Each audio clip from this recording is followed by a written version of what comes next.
ভারতের ঝাড়খণ্ডে একটি এয়ার অ্যাম্বুলেন্স বিধ্বস্ত হয়ে 7 জন নিহত হয়েছেন।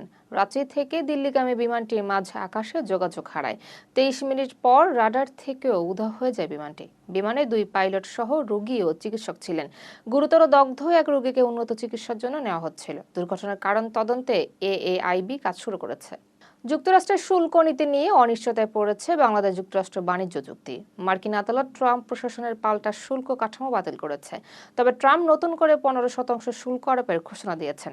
বাংলাদেশ এখনো আনুষ্ঠানিক চিঠি পায়নি। সরকার নতুন আলোচনার সুযোগ দেখছে। রপ্তানিকারকরা অনুকূল শুল্ক প্রত্যাশা করছেন। মেক্সিকোর কুখ্যাত মাদক সম্রাট এল ম্যানচোর মৃত্যুর পর দেশ জুড়ে সহিংসতা ছড়িয়ে পড়েছে। জালিস্কো রাজ্যের ন্যাশনাল গার্ডের 25 সদস্য নিহত হয়েছেন। সরকার অতিরিক্ত 9,500 সেনা মোতায়েন করেছে। এল ম্যানচোর সামরিক অভিযানে নিহত হন। তার সমর্থকেরা মহাসড়ক অবরোধ ও অগ্নিসংযোগ চালায়। প্রেসিডেন্ট সেনা অভিযানের প্রশংসা করেছেন। জেফ্রি অ্যাপস্টাইন ফাইলে ভারতের কেন্দ্রীয় মন্ত্রী হরদীপ সিং পুরীর নাম উঠে আসায় বিতর্ক শুরু হয়েছে। যুক্তরাষ্ট্রের প্রকাশিত নথিতে তাদের ইমেইল যোগাযোগের তথ্য রয়েছে। বিরোধীরা মন্ত্রীর পদত্যাগ দাবি করছে। হরদীপ পুরী অভিযোগ অস্বীকার করেছেন। তিনি বলেন, অ্যাপস্টাইনের অপরাধের সঙ্গে তার কোনো সম্পর্ক নেই। বিবিসি নথি বিশ্লেষণ করে প্রতিবেদন প্রকাশ করেছে। যুক্তরাষ্ট্রের সঙ্গে বাণিজ্য চুক্তি স্থগিতের সিদ্ধান্ত নিয়েছে ইউরোপীয় ইউনিয়ন। ট্রাম্পের শুল্ক বাড়ানোর ঘোষণার পর এই সিদ্ধান্ত আসে।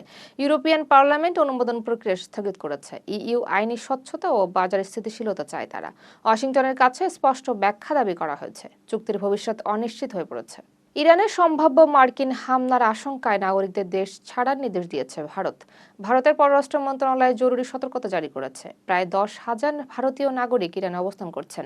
সব ধরনের বিক্ষোভ এড়িয়ে চলার পরামর্শ দেওয়া হয়েছে। দূতাবাসের সঙ্গে নিয়মিত যোগাযোগ রাখতে বলা হয়েছে। মধ্যপ্রাচ্যের উত্তেজনাকর পরিস্থিতির কারণে এই সিদ্ধান্ত।